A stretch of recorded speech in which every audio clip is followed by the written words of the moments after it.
নমস্কাৰ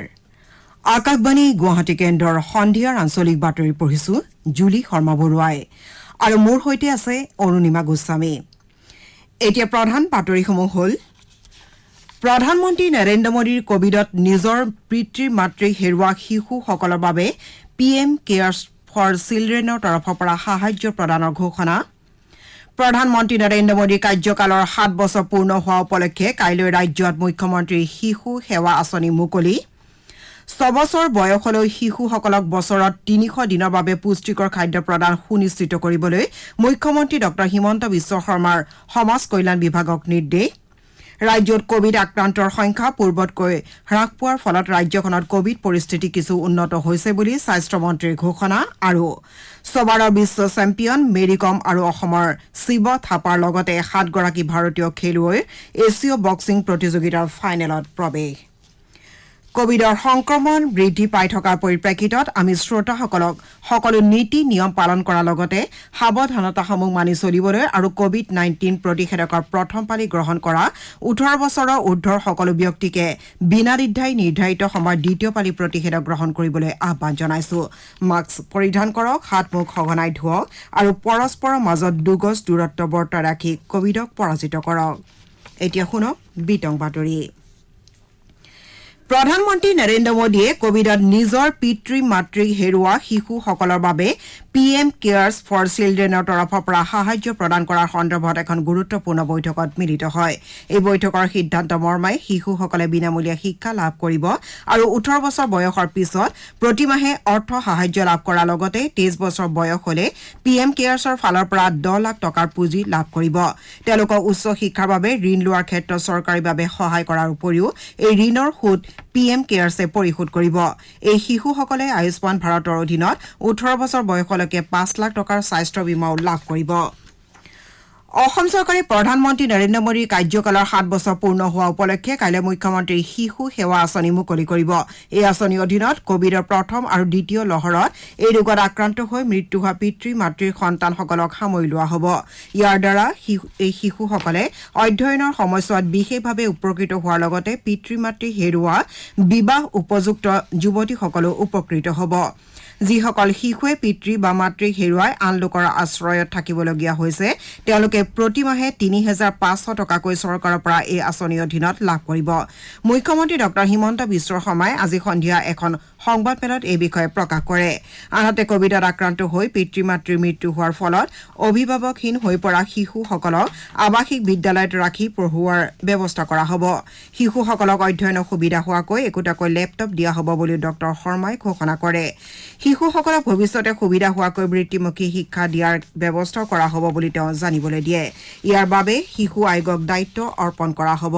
সমাজ কল্যাণ আৰু শিক্ষা বিভাগে আঁচনিখন ৰূপায়ণ কৰিব ইপিনে যিসকল বিবাহযোগ্য যুৱতীয়ে পিতৃ মাতৃ কোভিডৰ ফলত হেৰুৱাইছে তেওঁলোকক বিবাহৰ বাবে ৫০,০০০ টকা আৰু অৰুন্ধতী আঁচনিৰ জৰিয়তে এতুলাকৈ সোণ প্ৰদান কৰা হ'ব মুখ্যমন্ত্ৰীয়ে লগতে কাইলৈ বিজেপিয়ে ১০,০০০খন গাঁৱত সেৱা সংগঠন কাৰ্যসূচী ৰূপায়ণ কৰিব বুলিও জানিবলৈ দিয়ে মুখ্যমন্ত্ৰী ডক্টৰ হিমন্ত বিশ্ব শৰ্মাই 6 বছৰ বয়সলৈ শিশুসকলক বছৰত 300 দিনৰ বাবে পুষ্টিকৰ খাদ্য প্ৰদান কৰাৰ লক্ষ্যত উপনীত হ'বলৈ সমাজ কল্যাণ বিভাগক নিৰ্দেশ দিছে আজি জনতা ভৱনত বিভাগটোৰ কাম-কাজৰ পৰ্যালোচনা কৰি মুখ্যমন্ত্ৰীগৰাকীয়ে এই নিৰ্দেশ দিয়ে তেওঁ লগতে অসাধু ঠিকাদাৰসকলৰ বিভাগটোৰ পৰা সুবিধা আদায়ৰ পথ বন্ধ কৰাৰ লগতে স্বচ্ছ আৰু নিকা কাম-কাজৰ দ্বাৰা সমাজ কল্যাণ বিভাগৰ ভাৱমূৰ্তি নিকা কৰি গঢ়ি তুলিবলৈও নিৰ্দেশ দিছে মুখ্যমন্ত্ৰী ডক্টৰ শৰ্মাই যোগানকাৰী একক আধিপত্য নাইকিয়া কৰাৰ বাবে বিভাগটোক বেচৰকাৰী সংগঠনৰ পৰিৱৰ্তে ভাৰতীয় খাদ্য নিগমৰ পৰা চাউল ক্ৰয় কৰাৰ ব্যৱস্থা ল'বলৈও নিৰ্দেশ দিয়ে তেওঁ লগতে কয় যে শিশুৰ পুষ্টি আৰু স্বাস্থ্যকৰ বিকাশৰ ক্ষেত্ৰত কাকোৱে হস্তক্ষেপ কৰিবলৈ দিয়া নহ'ব এই ক্ষেত্ৰত কোনো লোকে অসাধু উপায় অৱলম্বন কৰাৰ উমান পোৱা মাত্ৰকে কঠোৰ ব্যৱস্থা লোৱা হ'ব বুলি ডক্টৰ শৰ্মাই সকীয়াই দিয়ে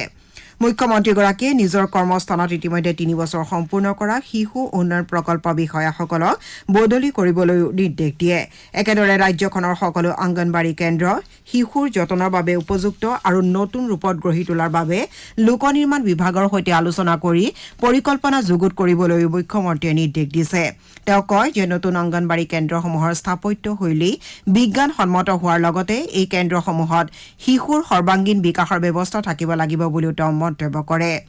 ডক্টৰ শৰ্মাই বিভাগটোক সঠিক সময়ত পুঁজিৰ ব্যৱহাৰ কৰি পুঁজি ব্যৱহাৰৰ প্ৰমাণপত্ৰ দাখিল কৰিবলৈ পৰামৰ্শ দিয়ে আনহাতে প্ৰতি মাহৰ 10 তাৰিখে দীনদয়াল দিব্যাংগজন পেঞ্চন হিতাধিকাৰীসকলক প্ৰদানৰ বাবে অলপতে কেবিনেট বৈঠকত গ্ৰহণ কৰা সিদ্ধান্ত কাৰ্যকৰী কৰাৰ বাবে বিহিত ব্যৱস্থা ল'বলৈ তেওঁ নিৰ্দেশ দিছে এই বৈঠকত সমাজ কল্যাণ মন্ত্ৰী অজন্তা নেওগৰ লগতে বিভাগীয় শীৰ্ষ বিষয়াসকল উপস্থিত থাকে প্ৰধানমন্ত্ৰী নৰেন্দ্ৰ মোদীয়ে কাইলৈ দিনৰ 11 বজাত আকাশবাণী মন কী বাত অনুষ্ঠানৰ যোগেদি দেশ বিদেশৰ জনসাধাৰণৰ সৈতে নিজৰ মনৰ ভাৱ ব্যক্ত কৰিব এয়া হ'ব মন কী বাত অনুষ্ঠানৰ ৭৭ সংখ্যক খণ্ড কাইলৈ দিনৰ 11 বজাত আকাশবাণী আৰু দূৰদৰ্শনৰ আটাইবোৰ নেটৱৰ্কৰ লগতে আকাশবাণীৰ ৱেবছাইট www.newsonair.com তথা নিউজ অন এআইআৰ মোবাইল এপত এই অনুষ্ঠান শুনিবলৈ পোৱা যাব প্ৰধানমন্ত্ৰীৰ কাৰ্যালয় তথ্য আৰু সম্প্ৰচাৰ মন্ত্ৰালয় আৰু ডিডি নিউজৰ ইউটিউব চেনেলতো এই অনুষ্ঠান উপলব্ধ হ'ব এই অনুষ্ঠানৰ ঠিক পাছতে আকাশবাণী অনুষ্ঠানটিৰ আঞ্চলিক ভাষান্তৰ সম্প্ৰচাৰ কৰিব নিশা 8 বজাত অনুষ্ঠানটিৰ আঞ্চলিক ভাষান্তৰ পুনৰ সম্প্ৰচাৰ কৰা হ'ব বিত্ত মন্ত্ৰালয়ে কোভিড সাহায্য সামগ্ৰীৰ ক্ষেত্ৰত থকা সামগ্ৰী আৰু সেৱা কৰ ৰেহাইৰ বিষয়টো পৰ্যালোচনা কৰিবলৈ মন্ত্ৰীৰ এটা দল গঠন কৰি দিছে মেঘালয়ৰ মুখ্যমন্ত্ৰী কনৰাজ চাংমাক এই 8জনীয়া মন্ত্ৰী গোটৰ আহ্বায়ক নিৰ্বাচিত কৰা হৈছে এই দলটোৱে অহা 8 জুনৰ ভিতৰত সামগ্ৰী আৰু সেৱা কৰ পৰিষদক তেওঁলোকৰ প্ৰতিবেদন দাখিল কৰিব এই দলটোত গুজৰাটৰ উপ মুখ্যমন্ত্ৰী নীতিন ভাই পাটেল মহাৰাষ্ট্ৰৰ উপ মুখ্যমন্ত্ৰী অজিত পাৱাৰ গোৱাৰ পৰিবহণ আৰু পঞ্চায়তী ৰাজ দপ্তৰৰ মন্ত্ৰী মাউইন গোদিনহু কেৰালাৰ বিত্তমন্ত্ৰী কে এন বালাগোপাল ওড়িশাৰ বিত্ত আৰু আবকাৰী বিভাগৰ মন্ত্ৰী নিৰঞ্জন পূজাৰী তেলেংগানাৰ বিত্তমন্ত্ৰী টি হৰিশ ৰাও আৰু উত্তৰ প্ৰদেশৰ বিত্তমন্ত্ৰী সুৰেশ কুমাৰ খান্নাক সদস্য হিচাপে অন্তৰ্ভুক্ত কৰা হৈছে ৰাজ্যখনত কোভিডৰ প্ৰাদুৰ্ভাৱ অব্যাহত থকাৰ পৰিপ্ৰেক্ষিতত এই ৰোগৰ পৰা হাত সৰাৰ বাবে সকলো ধৰণৰ নীতি নিৰ্দেশনা মানি চলাৰ ওপৰত চিকিৎসকসকলে গুৰুত্ব আৰোপ কৰি আহিছে আকাশবাণী গুৱাহাটীৰ আঞ্চলিক বাতৰিৰ মাধ্যমেৰে কেইবাগৰাকী বিশেষজ্ঞ চিকিৎসকে কোভিড-19ৰ ক্ষেত্ৰত সজাগতা প্ৰতিষেধক গ্ৰহণ আৰু আক্ৰান্তসকলে গ্ৰহণ কৰিবলগীয়া ব্যৱস্থা সম্পৰ্কে অৱগত কৰি আহিছে এই সন্দৰ্ভত স্নায়ুৰোগ বিশেষজ্ঞ ডাক্তৰ অৰূপ কুমাৰ নাথে এইদৰে কয় এই সময়ত আমি সকলোৱে জানো যে গোটেই পৃথিৱীতে কৰোনাৰ কৰাল গ্ৰাসত মানৱ জাতি আক্ৰান্ত হৈছে এই সময়ত আমি সকলোৱে চৰকাৰে যি নীতি নিৰ্দেশনা মানি দিছে তাক আমি আখৰে পালন কৰিব লাগিব আমি এই সংক্ৰমণ ৰোধ কৰাত সকলোৱে ভূমিকা ল'ব লাগিব ইতিমধ্যে আমি সকলোৱে জানিছো যে মাস্ক স্যানিটাইজাৰ সামাজিক দূৰত্ব ব্যৱধান খুব ইম্পৰ্টেন্ট হয় তাৰ বাহিৰেও মই কেইটামান কথা ক'বলৈ ওলাইছো এই সময়ত আমি কৰোনাৰ ভ্যাকচিন যাতে সকলোৱে সময়মতে লয় তাৰ কাৰণে মই আহ্বান জনাম আৰু এটা কথা যে আমি যিকোনো ধৰণৰ নিউজ ফেচবুক বা হোৱাটছআপ আদিত আহি থাকে সেইবিলাকৰ প্ৰতি আমি খুব বেছি গুৰুত্ব দিব নালাগিব আমি স্বাস্থ্য মন্ত্ৰালয় আয়ুষ মন্ত্ৰালয় বা অসম চৰকাৰৰ মাননীয় মুখ্যমন্ত্ৰী ডাঙৰীয়া বা আমাৰ স্বাস্থ্য মন্ত্ৰী ডাঙৰীয়া সময়ে সময়ে কোভিডৰ যি আমাক ইনফৰমেশ্যন দি থাকে তাৰ ওপৰত বিশ্বাস ৰাখিব লাগিব গতিকে এই কৰোনাৰ পৰাও মানুহে মই আশা কৰোঁ যে মানুহে সাহসেৰে যুঁজিব আৰু সকলোৱে ধৈৰ্য ৰাখিব ধৈৰ্য সহকাৰে এই কৰোনাৰ পৰা আমি আকৌ জয়ী হ'ব পাৰিম আপোনালোকে বাতৰি শুনিছে আকাশবাণী গুৱাহাটী কেন্দ্ৰৰ পৰা শ্ৰোতাসকলে এই বাতৰি আমাৰ YouTube channel AIR news Guwahati অথবা নিউজ অন এআইআৰ এপ যোগেও শুনিব পাৰিব এতিয়া পৰৱৰ্তী বাতৰি শুনক অৰুণিমা গোস্বামীৰ পৰা অসমত কোভিড-19ত আক্ৰান্তৰ সংখ্যা পূৰ্বতকৈ হ্ৰাস পোৱাৰ ফলত ৰাজ্যখনৰ কোভিড পৰিস্থিতি কিছু উন্নত হৈছে বুলি স্বাস্থ্যমন্ত্ৰী কেশৱ মহন্তই মত প্ৰকাশ কৰিছে নগাঁও জিলাৰ চাহবাগিচা অঞ্চলসমূহত কোভিড-19ৰ সংক্ৰমণ বৃদ্ধি পোৱাৰ পৰিপ্ৰেক্ষিতত স্বাস্থ্যমন্ত্ৰীগৰাকীয়ে আজি এখন জৰুৰী পৰ্যালোচনা বৈঠকত অংশ লোৱাৰ পাছত এই কথা প্ৰকাশ কৰে এই বৈঠকত জিলাখনৰ চাহবাগিচাসমূহৰ বিষয়ববীয়াৰ লগতে চাহ জনগোষ্ঠীসমূহক প্ৰতিনিধিত্ব কৰা দল সংগঠনৰ প্ৰতিনিধিয়ে অংশ লয় স্বাস্থ্যমন্ত্ৰীগৰাকীয়ে কোভিড কেন্দ্ৰসমূহৰ অভাৱ অভিযোগৰ লগতে পৰ্যাপ্ত প্ৰতিষেধকৰ ব্যৱস্থা সন্দৰ্ভতো আলোচনা কৰে মন্ত্ৰীগৰাকীয়ে আজি নগাঁও শ্বহীদ ভোগেশ্বৰী ফুকননী অসামৰিক চিকিৎসালয়ত স্থাপন কৰা 68খন অক্সিজেনযুক্ত বিচনাৰ আজি শুভাৰম্ভ কৰে মন্ত্ৰীগৰাকীয়ে চহৰখনৰ আনন্দৰাম ঢেকিয়াল ফুকন মহাবিদ্যালয়ৰ ইনডোৰ ষ্টেডিয়ামত 70গৰাকী কোভিড আক্ৰান্ত মহিলাৰ বাবে স্থাপন কৰা কোভিড কেয়াৰ কেন্দ্ৰত উপস্থিত হৈ তেওঁলোকৰ স্বাস্থ্যৰ বুজ লয় ইফালে দক্ষিণ শালমৰা মানকাছৰ জিলাৰ উপায়ুক্ত এইচএন গৌতম আৰু মানকাছৰৰ বিধায়ক আমিনুল ইছলামে আজি হাতশিঙিমাৰী অসামৰিক চিকিৎসালয় আৰু সুখচৰ ক্ষুদ্ৰ প্ৰাথমিক স্বাস্থ্য কেন্দ্ৰ পৰিদৰ্শন কৰি কোভিড পৰিস্থিতি আৰু চিকিৎসালয়খনৰ বিভিন্ন সমস্যাৰ বিষয়ে বুজ লয় ধুবুৰী জিলা উপায়ুক্তগৰাকীয়ে আজি জিলাখনৰ দক্ষিণ পাৰত থকা ফকীৰগঞ্জ আদৰ্শ চিকিৎসালয়খন পৰিদৰ্শন কৰি বিভাগটোৰ যুটীয়া সঞ্চালকক চিকিৎসালয়খনৰ উন্নয়নৰ বাবে ব্যৱস্থা গ্ৰহণ কৰিবলৈ নিৰ্দেশ দিয়ে আনহাতে নলবাৰী জিলাৰ বৰক্ষেত্ৰী সমষ্টিৰ বিধায়ক দিগন্ত বৰ্মনে আজি সমষ্টিটোৰ অন্তৰ্গত কামাৰকুছি খণ্ড প্ৰাথমিক স্বাস্থ্য কেন্দ্ৰখন পৰিদৰ্শন কৰি কোভিড পৰিস্থিতিৰ বুজ লয় তেওঁ স্বাস্থ্য বিভাগৰ লোকসকলক হোম কোৱাৰেণ্টাইনত থকা লোকসকলৰ নিয়মিত স্বাস্থ্যৰ খবৰ ল'বলৈ নিৰ্দেশ দিয়ে ইপিনে মঙলদৈৰ বিধায়ক বসন্ত দাসে আজি প্ৰথমে মঙলদৈ অসামৰিক চিকিৎসালয়ত নিৰ্মীয়মান আইচিইউ পৰিদৰ্শন কৰি কাম কাজৰ অগ্ৰগতিৰ বুজ লোৱাৰ লগতে চিকিৎসালয়খনত চিকিৎসাধীন হৈ থকা কোভিড আৰু বিভিন্ন ৰোগত আক্ৰান্ত ৰোগীসকলৰ চিকিৎসা সেৱাৰ লগতে অক্সিজেনৰ স্থিতিৰো বুজ লয় ইয়াৰ পাছতে তেওঁ দৰঙৰ আন এটা কোভিড কেন্দ্ৰ জনাৰাম চৌকত দাহি আদৰ্শ চিকিৎসালয় পৰিদৰ্শন কৰি আন্তঃগাঁথনিৰ বুজ লোৱাৰ লগতে চিকিৎসাধীন কোভিড আক্ৰান্তসকলৰ বুজ লয় মুখ্যমন্ত্ৰী ডক্টৰ হিমন্ত বিশ্ব শৰ্মাই আজি মহাপুৰুষ শ্ৰীমন্ত শংকৰদেৱৰ জন্মস্থান বটদ্ৰৱা থানত উপস্থিত হৈ ঐতিহাসিক বটদ্ৰৱা প্ৰকল্পৰ নিৰ্মাণ কাৰ্যৰ অগ্ৰগতিৰ বুজ লয় এজোপা বটবৃক্ষৰ আৰ্হিৰে নিৰ্মাণ হ'বলগীয়া বটদ্ৰৱাৰ এই প্ৰকল্পত গুৰুজনাৰ অপূৰ্ব সৃষ্টিৰাজিৰ আভাস দিব পৰাকৈ খোলতাল দবা কাহ আদি দেৱবাদ্যসমূহ সংৰক্ষণৰ ব্যৱস্থা থাকিব ইয়াৰ ফলত অনাগত দিনত ৰাষ্ট্ৰীয় আৰু আন্তঃৰাষ্ট্ৰীয় পৰ্যায়তো পৰ্যটন কেন্দ্ৰ কলা কেন্দ্ৰ আৰু গৱেষণা কেন্দ্ৰ হিচাপে এই প্ৰকল্পই সকলোৰে দৃষ্টি আকৰ্ষণ কৰিবলৈ সমৰ্থ হ'ব বুলি মুখ্যমন্ত্ৰীগৰাকীয়ে সাংবাদিকক জানিবলৈ দিয়ে তেওঁ লগতে কয় যে গৃহমন্ত্ৰী অমিত শ্বাহে আধাৰশিলা স্থাপন কৰা এই প্ৰকল্পৰ কাম কোভিডৰ বাবে সাময়িকভাৱে স্থগিত হৈছিল যদিও নিৰ্ধাৰিত সময়ৰ ভিতৰতে ইয়াৰ নিৰ্মাণৰ কাম সম্পূৰ্ণ হ'ব